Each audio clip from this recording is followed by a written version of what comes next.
Call me U.S. Steel, 21st Century Fox soundbite. Who gives a damn what's true or false, long as it leans to the right? Add a token liberal, pretend I'm fair, a bimbo for some sex appeal. I'm busy oiling up the corporation wheel, and they call me U.S. Steel. U.S. Steel. They call me U.S. Steel.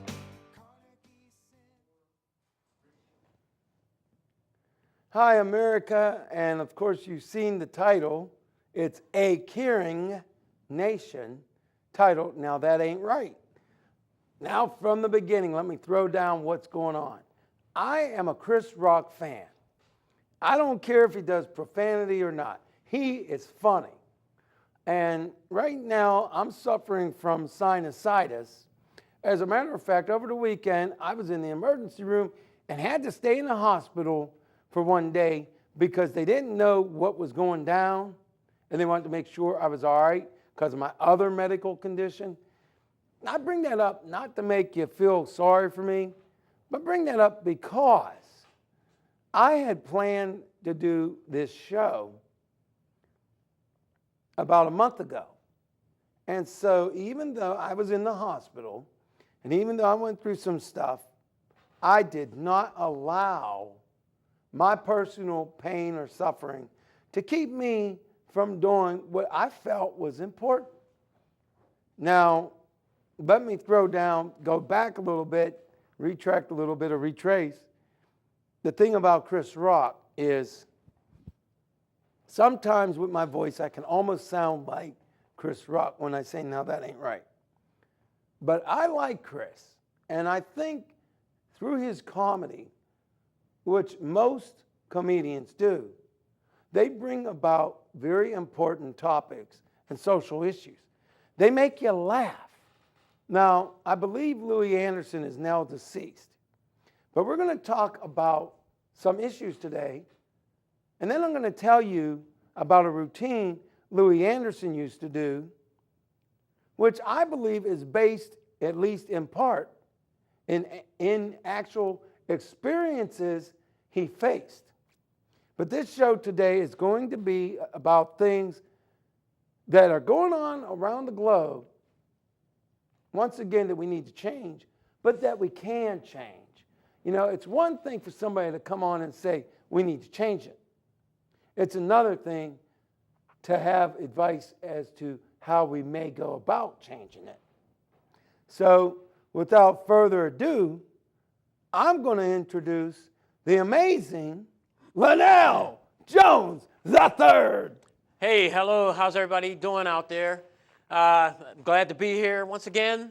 I want to take the time to thank my Heavenly Father and my earthly father for allowing me and Al to be in your electronic presence once again. And cyberspace. And cyberspace. We got to mention cyberspace because it's out there and so are we on humanitymatters.org. And just glad to be here. So we're going to talk about some things that we feel that isn't right in our society and what we do and how we respond to it and what we think about. So, Al, you want to start out with the main topic? Yeah, I'm going to start out. Some things been bothering you that you don't think is right? Yeah, there's something that's really ticking me off. This whole thing about the gasoline and how we as humans from around the globe are really being robbed at the gasoline pump.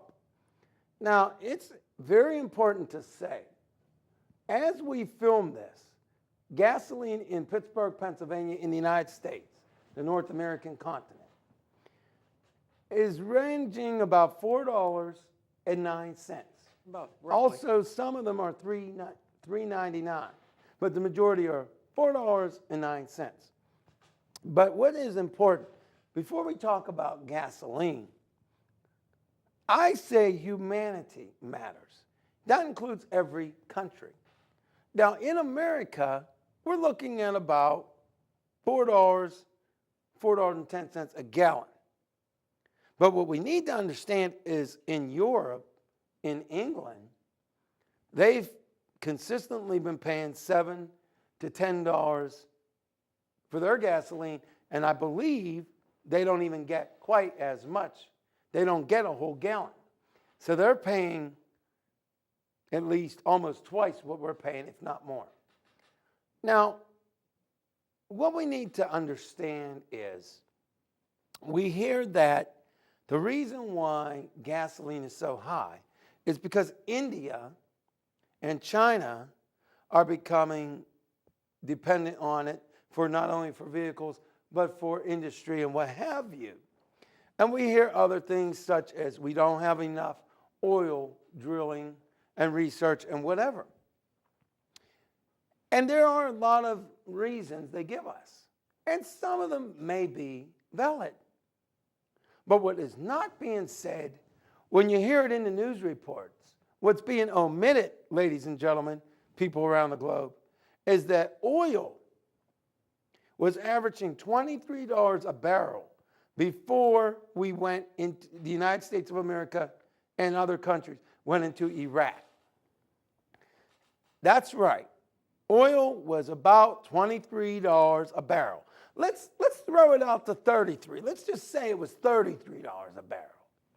Okay, even if it was 33, what we are looking at is since we invaded Iraq, oil now is averaging $138 to $140 or more a barrel.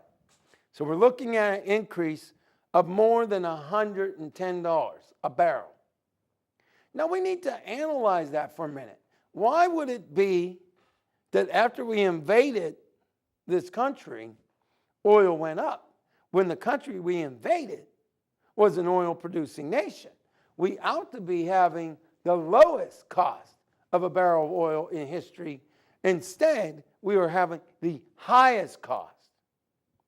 We also need to understand something. While we around the globe in many countries are paying extraordinarily high prices, believe it or not, in Iraq, they're paying some of the lowest prices. That's right. We went to free up, supposedly, which I'm not going to get into. There's some stuff I could get into about that, but for whatever reason, we went to Iraq. Now, you would think the country who supposedly is trying to help you would have benefited in the lower prices. But ironically, it's the country we invaded that's having the lower prices, and many of the other countries who are the ones working their butt off are paying the highest prices.